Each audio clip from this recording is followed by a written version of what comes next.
जय हो गंगा मैया की। आप सभी को गंगा दशहरा की बहुत बहुत शुभकामनाएं। आइए सुनते हैं गंगा दशहरा की व्रत कथा।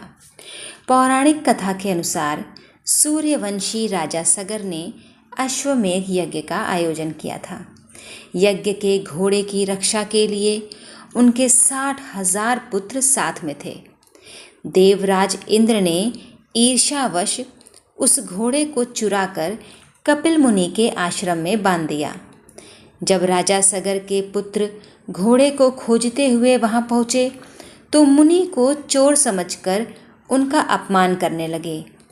ध्यान में लीन कपिल मुनि का क्रोध जागा और उनके श्राप से राजा सगर के सभी पुत्र जलकर भस्म हो गए।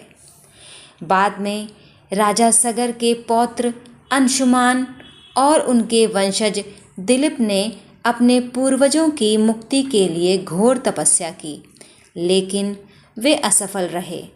इसके बाद राजा दिलीप के पुत्र भगीरथ ने अपने पूर्वजों की मुक्ति और उद्धार के लिए कठोर तपस्या की।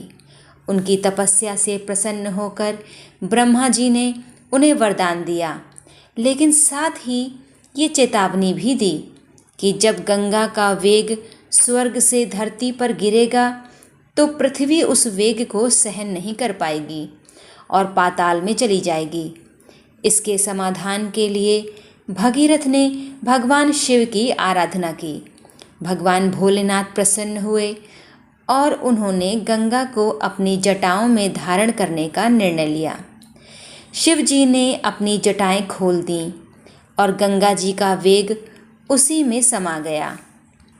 इसके बाद जटाओं से गंगा जी की सौम्य धाराएं पृथ्वी पर प्रवाहित हुईं।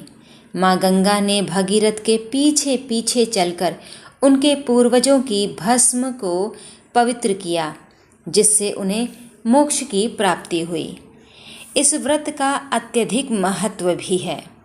मान्यता है कि गंगा दशहरा के दिन गंगा नदी में स्नान करने और व्रत रखने से मनुष्य के 10 प्रकार के पाप मानसिक, वाचिक और शारीरिक नष्ट हो जाते हैं। पूजा विधि: इस दिन सुबह पवित्र नदी में स्नान करें। यदि यह संभव ना हो सके तो घर के जल में ही गंगा जल मिलाकर स्नान करें। इस दिन सत्तू, मटका, पंखा और मीठा जल ब्राह्मणों और ज़रूरतमंदों को दान करना अत्यंत शुभ माना जाता है। पूजा में माँ गंगा को 10 प्रकार के फूल, फल और 10 दीपों की आरती की जाती है। हम सभी अगर इस प्रकार माँ गंगा की आराधना करेंगे तो अवश्य ही हमारे 10 प्रकार के पाप नष्ट हो जाएंगे। तो सभी प्रेम से बोलिए जय हो माँ गंगा की।